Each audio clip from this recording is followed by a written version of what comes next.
Assalamu alaikum wa rahmatullahi ta'ala wa barakatuhu. Barkanmu da kasancewa friends a cikin wani sabon bidiyon namu na yau. Insha Allah a wannan bidiyon zan nuna mana yadda za mu yi amfani da wani app mu yi browsing a wayarmu ba tare da mun sa data ba. So a takaice yadda za mu iya browsing ba tare da mun sa data a cikin wayarmu ba. Duk wani social media handle da ka sani za ka iya bibiya da wannan app ɗin. Sunan wannan app ɗin da za mu yi amfani da shi sunansa kati VPN. So za mu yi amfani da shi domin mu browsing a wayarmu ba tare da mun sa data ba. So idan wannan shine zuwanka channel namu na farko mai albarka, muna roƙon da ka danna mana subscribe, kai danna ƙararrawar sanarwa domin sanar da kai da zarar mun ɗora sabon bidiyo. So kai like a wannan bidiyon. So ba tare da ɓata lokaci ba, kai tsaye za mu shiga cikin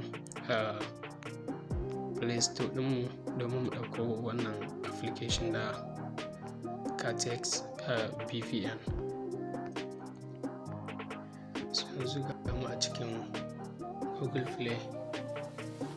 So already ni yanzu ina da application ɗin, zan buɗe shi ne connecting domin ku kalla yadda yake aiki. So kamar yadda kuke gani gashi na shigo cikin application na kati VPN. Yana loading, zai buɗe yanzu.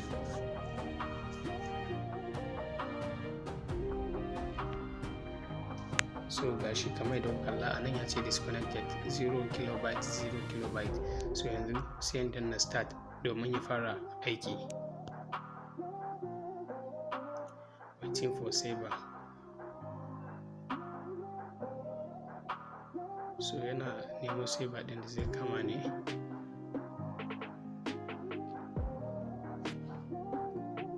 Na bar shi a ultimate ne, barin mai da shi run. Okay, so ready yanzu. So kamar da kuke gani gashi yanzu ya yi connected, ya fara tafiya. Gashi nan za ku ga kilobyte yana tafiya a nan, bari nuna muku. So kamar da kuke gani ga kilobyte a nan, yadda VPN yake shiga cikin wayarmu, kuma wanda information namu yake fita daga cikin wayarmu shi ma gashi nan ana side ɗin. So yanzu data na a takaice zai daina aiki. Duk wani application da zan buɗe zai buɗe da wannan VPN ɗin da kuke.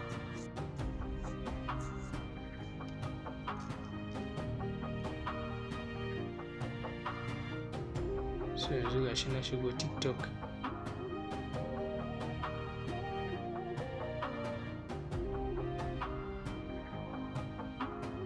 So kamar da kuke gani gashi na shigo TikTok da wannan VPN ɗin ya fara aiki gashi kamar da kuke gani.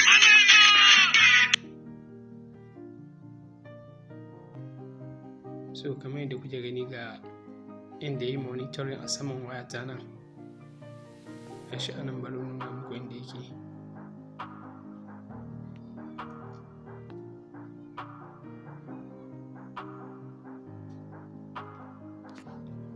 So ku duba inda wannan aron yayi, can sama za ka ga wani ɗan makulli can sama ƙarshen wayar. So inda VPN ɗin ya tsaya kenan.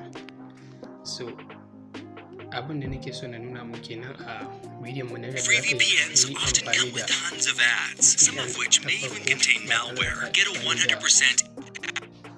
da data a wayanka ba. Free VPN experience with ExpressVPN. Free for 7 days. Sai kun hakuri da tallace-tallace a cikin application ɗin, saboda duk yawanci apps da za ka samu suna da free irin wannan. So za ka ga suna yawan ɗora tallace-tallace. So yanzu bari in dakatar da VPN ɗin nan domin nima more garaɓasa ta rufe data ta, canza layi more data ta nima. So wannan shine abin da nake so zan nuna mana a bidiyon mu na yau. So idan har ka ji daɗin wannan bidiyon nasu, ka danna mana subscribe a wannan channel ɗin, kai like na wannan bidiyon, sannan ka danna ƙararrawar sanarwa domin sanar da kai da zarar mun ɗora sabon bidiyo. Na gode.